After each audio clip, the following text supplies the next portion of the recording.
Shalom, puji nama Tuhan, kita ketemu lagi dengan sermon kita kali ini. Masih seputaran tentang kebangkitan Kristus, memperingati hari Paskah. Dan makna dari kebangkitan Kristus, itulah yang menjadi tema renungan sermon kita kali ini. Saya ambil dari 1 Korintus 15 ayat yang ke-17. Demikian firman Tuhan. 1 Korintus 15 ayat 17. Dan jika Kristus tidak dibangkitkan, maka sia-sialah kepercayaan kamu dan kamu masih hidup dalam dosamu. Saudara yang dikasihi Tuhan, Kristus adalah Tuhan. Dia datang ke dalam dunia ini sebagai manusia 100%, dan dalam eksistensi dia sebagai manusia 100%, dia juga adalah Allah 100%. Tujuan dia datang ke dalam dunia ini menjelma menjadi manusia hanya untuk satu tujuan, yaitu menebus manusia dari dosa dan membawanya pada hidup yang kekal. Paskah ini berbicara tentang kematian dan kebangkitan Tuhan Yesus. Sebagai Allah, Yesus tidak pernah takluk kepada maut. Tetapi sebagai manusia, ia telah mengalahkan maut dengan kebangkitannya. 1 Korintus 15 ayat 55 sampai 57. Hai maut, di manakah kemenanganmu? Hai maut, di manakah sengatmu? Sengat maut ialah dosa, dan kuasa dosa ialah hukum Taurat. Tetapi syukur kepada Allah yang telah memberikan kepada kita kemenangan oleh Yesus Kristus Tuhan kita. Saudara yang dikasihi Tuhan, banyak orang berusaha untuk memutar balik cerita tentang kenyataan bahwa Yesus benar-benar telah bangkit. Saudara yang dikasihi Tuhan, belakangan ini, akhir-akhir ini, banyak orang memutarbalikkan fakta bahwa Yesus itu tidak disalib, Yesus itu tidak mati, Yesus itu tidak bangkit. Dia hanya disamarkan, diganti orang lain. Dia diangkat oleh Allah. Ini adalah suatu pembodohan atau menutupi realita. Saudara yang dikasihi Tuhan, sebagai orang percaya, ketahuilah bahwa Yesus itu yang sudah bangkit. Bukan hanya kali ini, bukan hanya setelah 2000 tahun orang berusaha menutupinya. Tetapi Alkitab mencatat hanya beberapa jam ketika dia bangkit, orang sudah mulai menutupi akan kebangkitan Kristus. Orang sudah mulai menghilangkan bukti atau membayar seseorang atau membayar orang yang menjadi saksi mata untuk menutupi kebangkitan Kristus. Kita baca dalam Matius 28 ayat 11 sampai 15. Alkitab berkata hanya beberapa jam. Waktu itu sudah ada usaha, sudah ada cara untuk menutupi kebangkitan Kristus. Injil Matius 28 ayat 11 berkata demikian dengan perikop dusta mahkamah agama.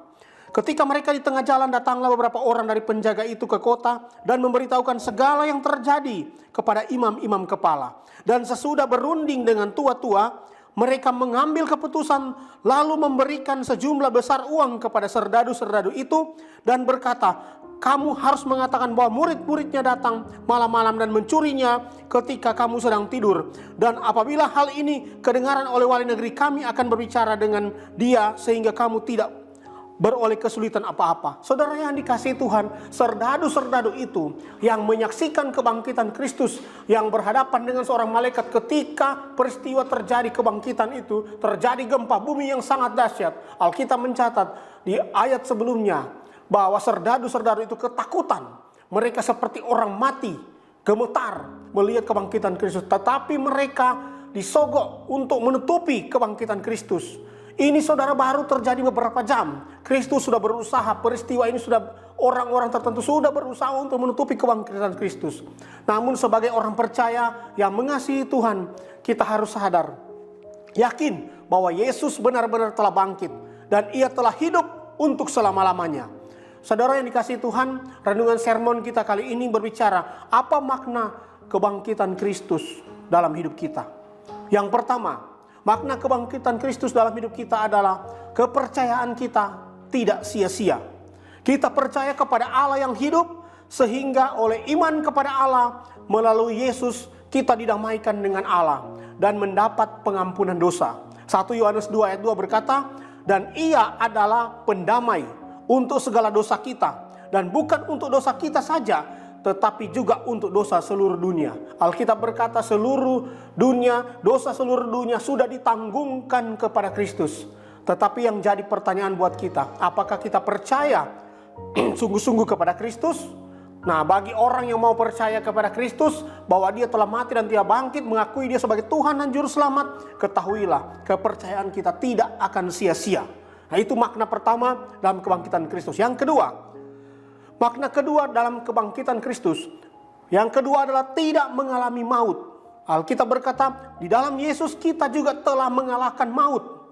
Dan oleh kemenangan Yesus kita juga dapat menang atas maut. Dalam Yohanes 8 ayat 2 berkata, Roh yang memberi hidup telah memerdekakan kamu dalam Kristus dari hukum dosa dan hukum maut. Dengan kata lain, kita orang berdosa yang seharusnya mati karena perbuatan dosa kita, karena dosa keturunan dari sejak semula, kita dimerdekakan sehingga kita tidak mengalami maut, yaitu roh yang ada dalam kita ketika kita percaya Kristus diganti dengan roh yang baru, dan roh itu memberi kita hidup. Dan ketika hidup yang kita miliki dalam Kristus, roh kita yang baru, maka dalam Kristus kita tidak dihukum dalam dosa dan hukuman maut. Nah, kita tidak mengalami maut. Itu makna kedua, saudara, dalam kebangkitan Kristus. Yohanes 5 ayat 24 berkata, sesungguhnya barang siapa mendengar perkataanku dan percaya kepada dia yang mengutus aku, ia mempunyai hidup yang kekal dan tidak turut dihukum, sebab ia sudah pindah dari dalam maut ke dalam hidup. Dengan kata lain, ketika kita percaya Kristus, ketika kita masih hidup dalam dunia, secara otomatis ketika kita percaya kepada Kristus, kita sudah dipindahkan dari jaminan alam maut ke dalam hidup kekal di dalam Kristus. Karena Kristuslah yang akan menjadi jaminan kita. Ini makna yang kedua. Kepercayaan kita tidak sia-sia. Yang kedua, kita tidak mengalami maut. Poin yang ketiga, dalam makna Paskah ini, makna kebangkitan Kristus, kita mengalami kuasa kebangkitan. Dan ketiga, kita mengalami kuasa kebangkitan. Dengan kehebatan kuasa kebangkitan Yesus, kita juga mengalami kehidupan yang baru. Suatu kehidupan yang penuh dengan pengharapan.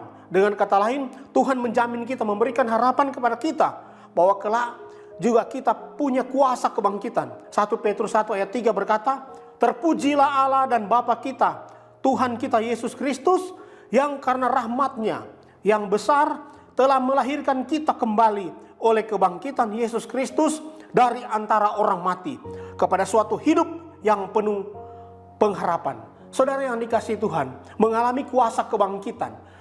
Perbedaan Kristus, saudara, dengan orang-orang yang dibangkitkan sebelum Kristus, perbedaannya adalah seperti Lazarus dibangkitkan, dia masih dibangkitkan ulang dengan tubuh yang masih bisa mati. Arti kata, Tuhan Yesus bangkitkan dengan tubuh yang sama. Dia bangkit, tetapi perbedaan dengan Kristus, Kristus bangkit dengan tubuh kemuliaan, bukan seperti hantu. Tuhan Yesus punya tubuh kemuliaan, kuasa kebangkitan tubuh kemuliaan itu bisa dipegang, bisa dirasa. Seperti Thomas, Tuhan Yesus berkata, lihatlah tanganku yang dipaku itu, masih bisa dicucuk. Tuhan Yesus masih bisa makan.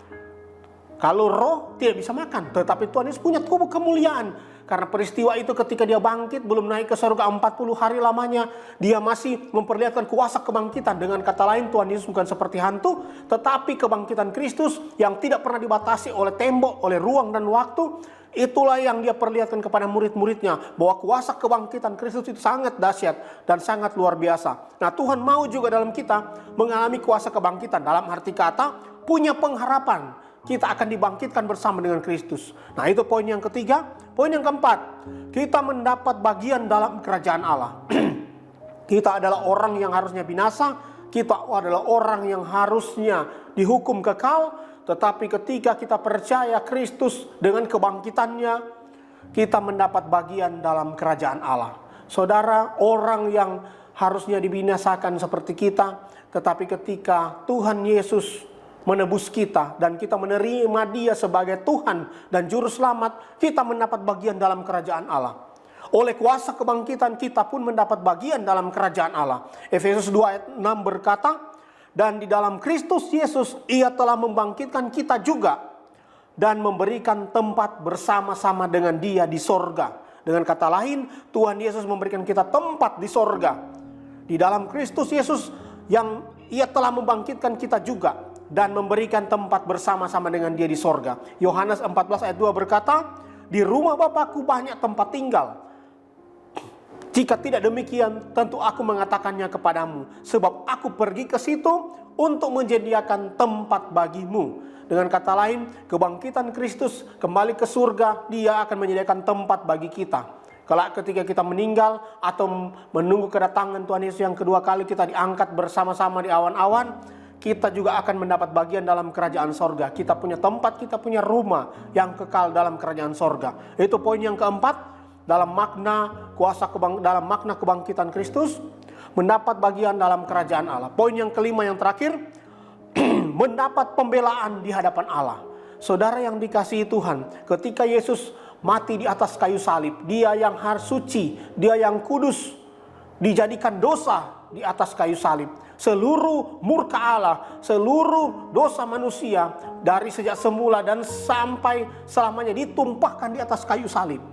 Saudara, tujuannya apa saudara? Ketika kita berhadapan dengan murka Allah, Allah melihat Kristus dalam kita, sehingga murka Allah itu tidak jadi. Karena apa? Ada Kristus yang membela kita. Ada Kristus yang berdiri menjadi pembela kita. Yesus yang telah bangkit, yang telah duduk di sebelah kanan Allah Bapa, siap setiap saat menjadi pembela bagi kita. Terhadap apa saudara pembela kita? Terhadap dakwaan si iblis. Iblis akan berusaha mendakwa kita, menuduh kita bahwa kita berdosa, bahwa kita tidak diampuni, bahwa kita punya dosa besar, kita punya dosa kecil. Tetapi syukur kepada Allah, dengan hati yang tulus, hati yang murni, kita meminta kepada Kristus untuk selalu mengampuni kita, menyucikan kita dari dosa. Ketika murka Allah turun, kita dibebaskan dari dakwaan iblis. Roma 8 ayat 33 sampai 34 berkata, siapakah yang akan menggugat orang-orang pilihan Allah? Allah yang membenarkan mereka, siapakah yang akan menghukum mereka? Kristus Yesus yang telah mati, bahkan lebih, yang telah bangkit, yang juga duduk di sebelah kanan Allah, yang malah menjadi pembela bagi kita. Saudara, Kristus duduk di sebelah kanan Allah Bapa itu membela kita saudara. Membela dari apa? Dari dakwaan iblis. Karena iblis tahu bahwa dia tidak ada pengampunan. Kita ada pengampunan karena kita ditebus. Nah, ini yang Tuhan mau kita memaknai kebangkitan Kristus, bahwa ketika murka Allah datang, kita dibela oleh Kristus dari dakwaan si iblis untuk mau bersama-sama dengan Dia di neraka. Karena Kristus sudah menebus kita, maka kita harus percaya bahwa kuasa kematian dan kebangkitan Kristus membawa kita dalam suatu kehidupan yang baru, yaitu hidup dalam kuasa Allah, hidup dalam pengharapan, dan hidup dalam kemenangan Kristus. Selamat Paskah, Tuhan Yesus memberkati. Amin buat firman Tuhan. Kita berdoa. Terima kasih Tuhan, kami bersyukur Tuhan sudah memberkati kebenaran firman-Mu lewat apa yang Hamba sampaikan dengan penuh keterbatasan. Tuhan yang menyempurnakan setiap telinga yang mendengar, mengurapinya sehingga mata rohani mereka terbuka, diselamatkan, dibebaskan. Karena Kristuslah yang menjadi jaminan kami. Terima kasih Tuhan, kami bersyukur. Dalam nama Tuhan Yesus kami berdoa. Haleluya. Amin.